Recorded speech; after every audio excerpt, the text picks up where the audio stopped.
Buenos días, profesora Marta. El tema a exponer el día de hoy es el tipo de administración epidural y sus expositores son Heidi Fragoso, Jesús David del Río Carrera, Vivian Sá de Lozada y quien les habla, Ana Velázquez. A continuación voy a hablarles sobre el caso clínico. Pues, ¿pueden pasar por favor la diapositiva? Tenemos una mujer de 33 años, se presentó para el parto. Se solicitó la colocación de un catéter epidural para la emergencia del trabajo del parto y se administró dosis de cebado. 5 minutos después se administró ampicilina 1 gramo a través del catéter, sin alteraciones hemodinámicas ni neurológicas. Se repitió la administración de ropivacaína, siempre con alivio sintomático hasta el parto. Al alta hospitalario permanece sin alteraciones neurológicas ni hemodinámicas. Ahora, para hablar sobre esta vía, primero hay que saber ¿qué es la vía epidural? Tenemos que la vía epidural es una forma de administración de medicamentos que consiste en la inyección de sustancias como anestésicos locales o esteroides en el espacio epidural. Tenemos que va a estar en contacto con la médula espinal y las raíces nerviosas. Esta técnica se utiliza comúnmente para bloquear las señales de dolor que se transmiten de los nervios espinales hacia el cerebro, logrando analgesia o anestesia en determinadas regiones del cuerpo. Bueno, ahora podemos clasificarlas según su lugar de administración. Tenemos las cervicales, las torácicas y las lumbares. Tenemos la cervical, que va desde la C1 a la C7, es decir, cervical 1 a la cervical 7. Es una inyección de epidural cervical de esteroides. Esto es una inyección medicamentosa de antiinflamatorio, o sea, un esteroide o un corticosteroide en el espacio epidural alrededor de los nervios espinales en el cuello. La vía epidural cervical se aplica en la parte superior de la columna vertebral, como dije anteriormente, y se utiliza principalmente para el tratamiento del dolor crónico cervical, radiculopatías y síndrome del dolor regional complejo y neuralgias cervicobraquiales. Esta técnica permite bloquear raíces nerviosas específicas y aliviar el dolor en el cuello, hombros y brazos, pero debe realizarse con extrema precaución debido a la proximidad con estructuras neurológicas delicadas como la médula espinal y el tronco encefálico, por lo que generalmente se lleva a cabo bajo guía por imagen, ya sea fluoroscopía o ecografía. Siguiente a esto tenemos la vía epidural torácica, que es esta, que va de la T1 a la T2. Entonces, esta en cambio se realiza en la región media de la columna y se utiliza principalmente para el manejo del dolor postoperatorio tras cirugías torácicas o abdominales, así como para el tratamiento del dolor oncológico o neuropático en el área del tórax. Esta vía permite una analgesia segmentaria más específica, sin afectar la movilidad de las extremidades inferiores, y también requiere una técnica estéril y control guiado por imagen igualmente, debido al riesgo de complicaciones como punción dural o bloqueo excesivo del sistema nervioso autónomo. Y por último, tenemos la vía epidural lumbar, que es la más utilizada, pues es la forma más común y segura de administración epidural. Se utiliza para bloquear la transmisión nerviosa a nivel de la región inferior de la columna vertebral, generalmente en las vértebras L2 y S1. Su propósito principal es proporcionar una anestesia o analgesia regional, especialmente en procedimientos quirúrgicos de la pelvis, abdomen bajo y extremidades inferiores, así como en el control del parto durante este mismo trabajo. Se utiliza también para el manejo del dolor crónico lumbar, radiculopatías y en algunos casos del dolor neuropático resistente a tratamientos convencionales. La técnica puede realizarse como una inyección única o mediante colocación de un catéter epidural, permitiendo la administración continua o repetida de medicamentos como anestésicos locales. Es menos riesgosa en comparación con la cervical o la torácica, debido a que el espacio subaracnoideo está más alejado de la médula espinal en este nivel, lo que reduce el riesgo de daño neurológico directo. Ahora tenemos, ¿puedes pasar la diapositiva por favor? Los conceptos de la vía. Según la Cleveland Clinic, la vía epidural consiste en la administración de un anestésico o esteroide en el espacio epidural para bloquear o reducir la administración de señales del dolor, permitiendo un alivio temporal o completo en una zona específica del cuerpo dependiendo del nivel de aplicación. Por su parte, Miller describe que la anestesia epidural es una forma de anestesia regional que implica la inyección de agentes anestésicos en el espacio epidural logrando una pérdida reversible de la sensibilidad y en algunos casos del movimiento, mediante la interrupción de las conducciones nerviosas a nivel medular. Ahora vamos a continuar con los propósitos o objetivos de esta vía, que en este caso es la epidural. Tenemos como número 1 la anestesia regional. Esta para bloquear la sensibilidad en procedimientos quirúrgicos del abdomen inferior, pelvis, extremidades inferiores y parto, como mencionamos anteriormente. Esto lo que va a permitir es una anestesia eficaz sin pérdida de la conciencia del paciente. Tenemos el control del dolor, es decir, analgesia como número 2. Durante el trabajo de parto, pues es uno de los usos más comunes, proporcionando un alivio del dolor sin afectar significativamente la movilidad de la madre. Tenemos que postoperatorio para reducir el dolor después de cirugías abdominales ortopédicas o ginecológicas. Y el dolor crónico, ya sea en casos de cáncer o dolor lumbar severo, que no responde a otro tipo de vía de administración. Y de tercero, tenemos la reducción del uso de anestésicos generales, pues disminuye la necesidad de medicamentos sistémicos, lo que reduce efectos secundarios, especialmente en pacientes con comorbilidades. Y de cuarto, tenemos la administración continua o intermitente de fármacos. Mediante catéteres permite ajustar la dosis según la necesidad clínica, ofreciendo mayor control del dolor. Esto lo van a ver que esto es más que todo lo controla el paciente y se lo puede poner al médico cuando están en parto. Ahora los dejo con mi compañera Heli Fragoso. Bueno, compañeros, el día de hoy yo les voy a hablar sobre las indicaciones de la vía epidural. Las indicaciones como indicaciones de la vía epidural encontramos la anestesia estética durante el trabajo de parto. Esta es una de las técnicas más comunes usadas para controlar el dolor durante el trabajo de parto. Esto va a permitir mantener a la madre despierta y consciente mientras se alivia el dolor en la parte inferior de los miembros del cuerpo. También vamos a encontrar la anestesia quirúrgica en cirugías torácicas, intraabdominales mayores o de columna. Esto siempre y cuando no se requiere una relajación muscular. También vamos a encontrar en los pacientes con vía aérea de difícil acceso o con complicaciones, se va a tener esta alternativa de anestesia en general, que es ideal para pacientes que se les va a hacer una intubación que no se puede debido a esta obstrucción que tienen o algo parecido, y en pacientes con enfermedades respiratorias como lo son las pieles POP. Esto también va a disminuir el riesgo de complicaciones pulmonares y cardíacas. También vamos a encontrar el manejo del dolor intra o postoperatorio, especialmente en combinación con otras técnicas analgésicas. En pacientes con alto riesgo de precauciones postoperatorias, como aquellos con cardiopatías isquémicas, ya que esto se va a asociar a unas menores complicaciones pulmonares y menor recuperación intestinal. También vamos a tener la analgesia controlada por pacientes en dolor abdominal, donde ellos mismos van a hacer su proceso analgésico. Siguiente diapositiva, por favor. Ahora vamos a hablar sobre las precauciones. En las precauciones del uso de la vía epidural vamos a encontrar la revisión detallada del estado de la salud. Es decir, debemos verificar si el paciente cuenta con alergia, si se le formuló algún anticoagulante o antigregario plaquetario, y revisar si tiene alergias o algún problema que le permita su coagulación, debido a que esto va a generar algún problema en la salud en este procedimiento. También vamos a evitar aplicar en zonas infectadas esta administración, debido a que si le inyectamos al paciente o le aplicamos esta vía, se le puede ir algún microorganismo debido a que tiene esa zona infectada. También vamos a tener cuidado especial en problemas de coagulación. Es decir, en las personas con dificultades para coagular la sangre o en las que están tomando algún anticoagulante, se requiere una valoración especial debido a que la posibilidad de sangrado es mayor dentro del canal espinal.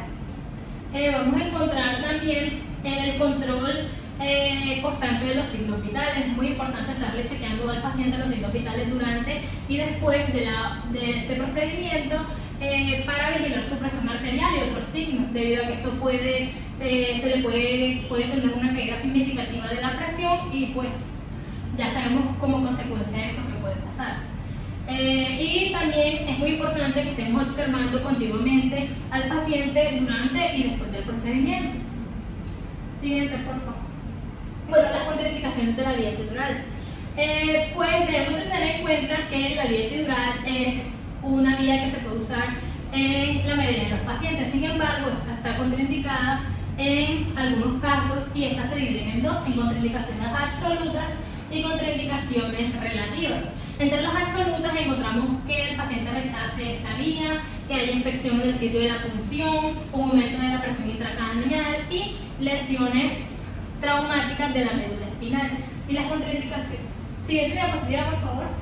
Y entre las contraindicaciones relativas vamos a encontrar una inestabilidad hemodinámica, miopatía obstructiva, coagulación no corregida, una anticoagulación terapéutica, trombocitopenia. Vamos a encontrar también dificultad para mantener la posición adecuada, debido a que debemos tener en cuenta que para hacer uso correcto de esta administración vamos a tener que tener cierta posición que es adecuada. También anomalías anatómicas en la columna vertebral, debido a que si no contamos con ciertas cosas no vamos a poder aplicar esta vía. Y uso de anticoagulantes o antiagregantes plaquetarios. Ahora lo voy a dejar con mi compañero Diego, que les va a hablar sobre las desventajas y las ventajas de la vía epidural.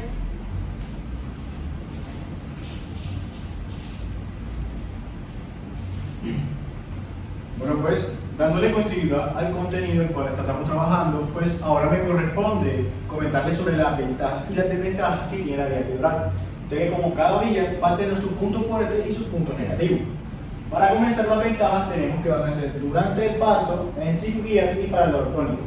Empezando que durante el parto, las ventajas de recibir analgesia epidural durante el trabajo del parto y el parto como tal incluyen: lo primero es que por lo general son muy eficaces para minimizar el dolor que se siente durante el trabajo del parto y también durante el parto como tal. Por lo general, estos suelen ser muy seguros y a menudo aún pueden moverse durante cuando estás recostado en la cama y para empujar cuando lo necesites. También, si estás experimentando un trabajo de parto prolongado, tener una epidural te ayuda a dormir y a recuperar las fuerzas que son muy necesarias posterior a ello.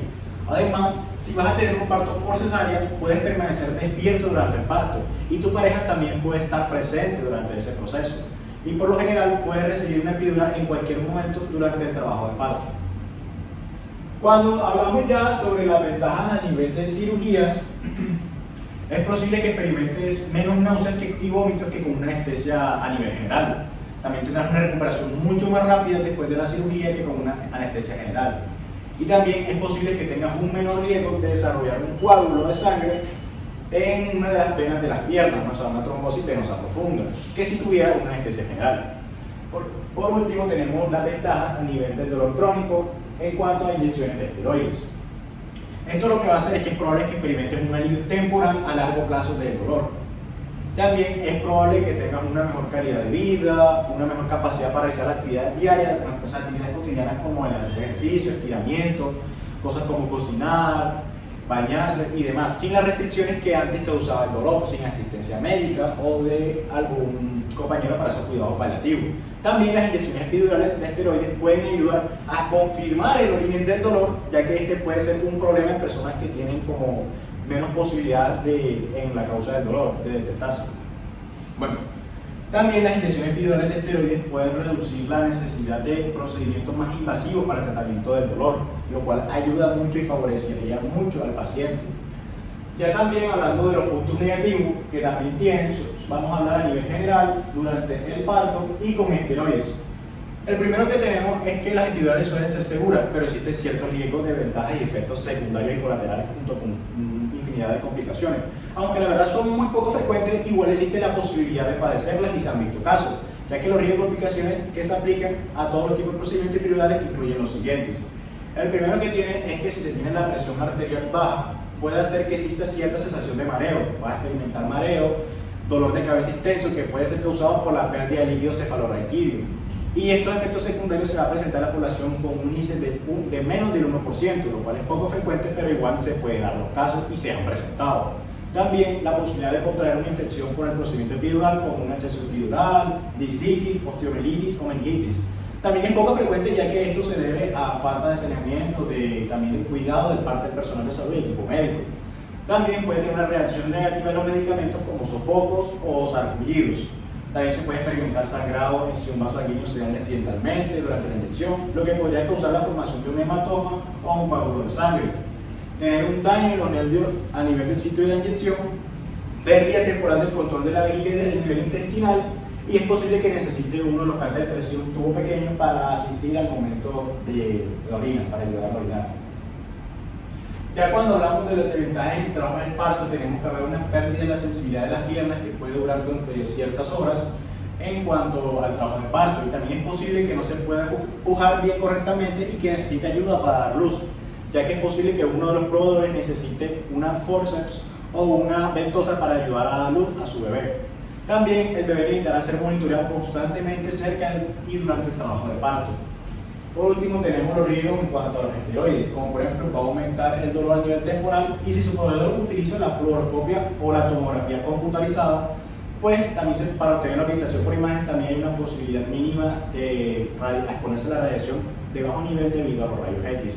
Además que si tienen diabetes es posible que la inyección por esteroides suba los niveles de azúcar, es decir, una hiperglucemia en sangre, o sea, los niveles de azúcar en sangre, ya que esto puede durar incluso por días o varias horas, en algunos casos.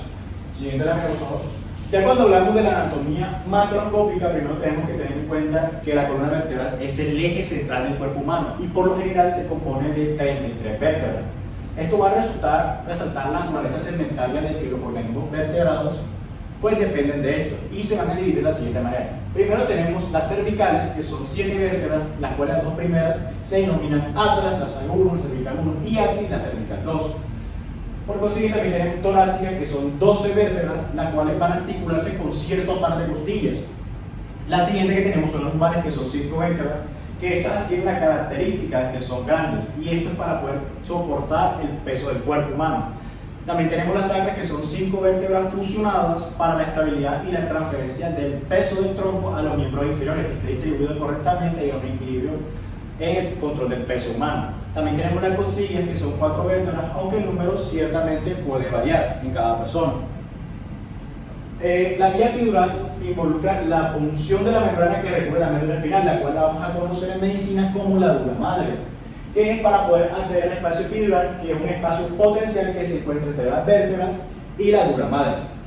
La dura madre, más específicamente, pues es una cubierta externa gruesa que está ricamente inervada por terminaciones nerviosas sensibles y que se extiende inferiormente alrededor de la médula espinal hasta el nivel de la vértebra sacra 2, donde termina el saco dural. El espacio epidural o el estradural se sitúa en las paredes del conducto vertebral y el saco dural espinal y contiene grasa, pequeños nervios y vasos sanguíneos, tiene tejido adiposo.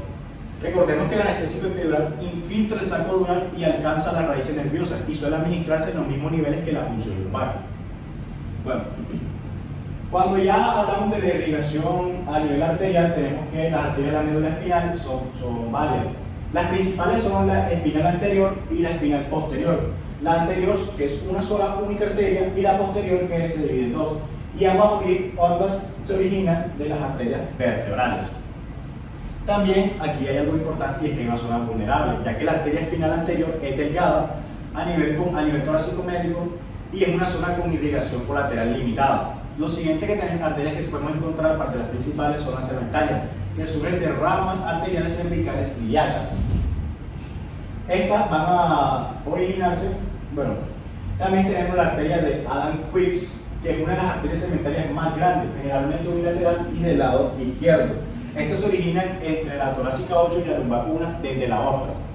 Y ya pues hablando de recorrido del drenaje venoso, pues también tenemos las venas espinales, que también son venas espinales anterior y posterior, anastomosadas con el plexo venoso vertebral intenso, que está ubicado pues, en el espacio epidural.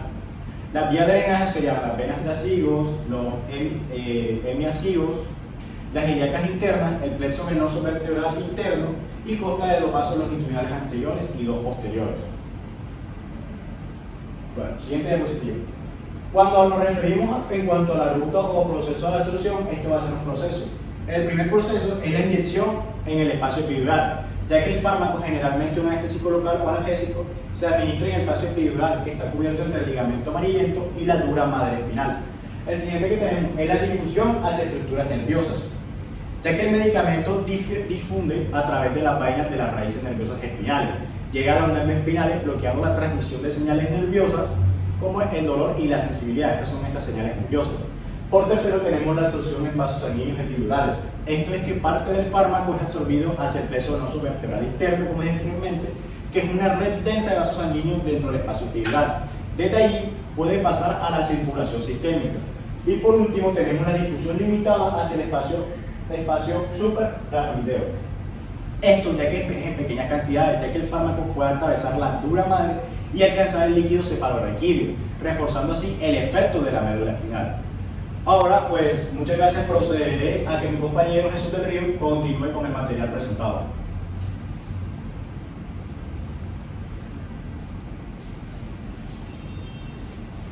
Bueno, compañeros, yo les voy a hablar sobre los factores que influyen en la absorción del fármaco en la vía epidural. Para comenzar, vamos a comenzar con el área de superficie. El espacio epidural tiene un área relativamente amplia y vascularizada, lo cual permite cierto grado de absorción sistémico. Sin embargo, esta absorción es más lenta que la intravenosa, lo que permite un efecto más localizado y prolongado. El volumen del espacio epidural torácico es de aproximadamente de 15 a 20 mililitros y tenemos que en el lumbar puede albergar hasta 30 mililitros, lo cual influye en la distribución del fármaco. Bueno, siguiendo vamos a seguir con el pH y la proteína quinasa A. El pH del líquido tisular en el espacio epidural es cercano a 7,4. La mayoría de los anestésicos locales utilizados como la lidocaína, la bupicaína, son bases débiles, con una proteína quinasa entre 7,6 y 8,1. La relación que hay entre la proteína quinasa del fármaco y el pH del medio determina el grado de ionización de este mismo. Bueno, vamos a explicar el grado de ionización. Bueno, un alto grado de ionización disminuye la capacidad del fármaco para atravesar las membranas lipídicas de las fibras nerviosas. Por ejemplo, la lidocaína, una proteína quinasa de 7,6, tiene un 25 o 30% de su forma ionizada, a comparación de la bupicaína, que tiene una proteína quinasa mucho más alto, en 8,1. Esto nos traduce que la acción de la bupicaína va a ser mucho más lenta en comparación a la acción de la lidocaína, que presenta un grado de ionización mucho menor. Bueno, tenemos la liposolubilidad. Bueno, la liposolubilidad afecta la potencia y la duración del fármaco, ya que los fármacos más lipofílicos, como la bupicaína, atraviesan con mayor facilidad la valla nerviosa y se unen intensamente a los tejidos grasos del espacio epidural y presentan una duración mucho más larga. Por ejemplo, la bupicaína tiene una potencia 4 veces superior a la de la lidocaína debido a su alta liposolubilidad. Siguiente diapositiva.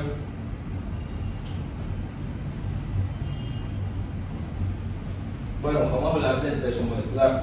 Bueno, un bajo peso molecular favorece la difusión a través de los tejidos.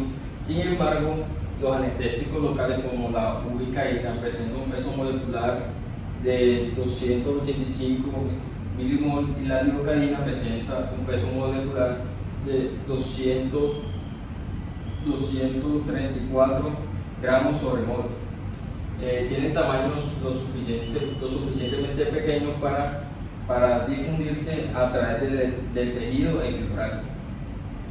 Bueno, tenemos la solubilidad. Bueno, una buena solubilidad en líquido favorece la penetración neuronal, pero mientras una adecuada solubilidad en agua facilita la distribución del fármaco en la vía epidural. Por eso muchos de los anestésicos se preparan en formas salinas para mejorar su solubilidad en agua y al mismo tiempo retener su capacidad de penetración. Siguiente lámina. Bueno, vamos a presentar las formas farmacéuticas de administración por vía epidural. Bueno, inicialmente tenemos la inyección única epidural, que se trata de soluciones inyectables líquidas estériles. Esta consiste en una inyección que va a contener un medicamento, ya sea esteroide o anestésico, que se va a administrar en el espacio epidural, alrededor de la columna vertebral. Para ser un poco más específicos, también tenemos por consiguiente la inyección epidural acompañada del catéter.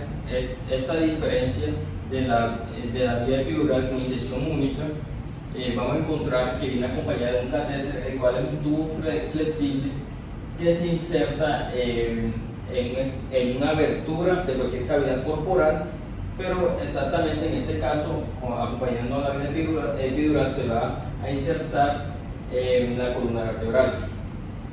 Tenemos que esta vía epidural con catéter es la más utilizada, y esta diferencia de la primera se utiliza para cirugías que sean más extensas, como las cirugías de parto, ya que la ventaja que tienen este tipo de vía con la primera vía es que aquí se puede suministrar continuamente el flujo del medicamento anestésico, por si este se llega a eliminar rápidamente o va a perder su efectividad al poco tiempo de las horas.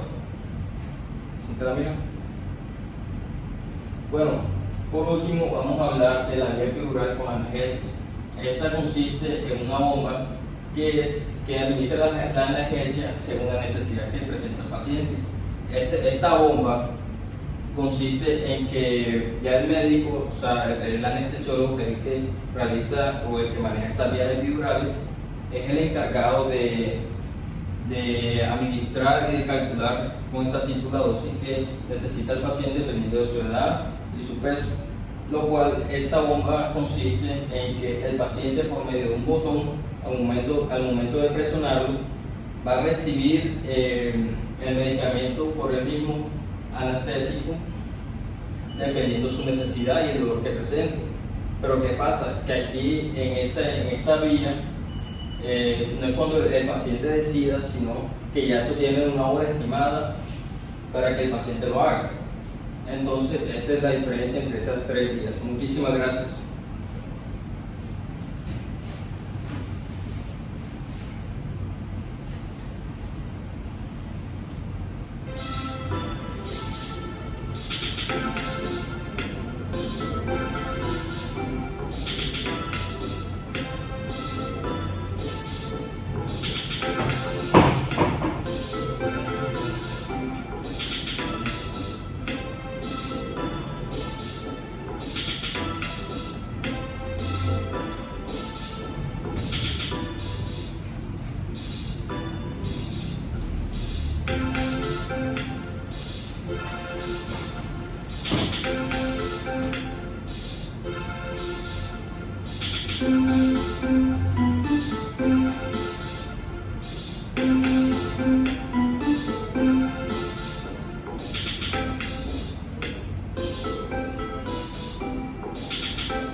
Gracias. Gracias. Muchísimas gracias.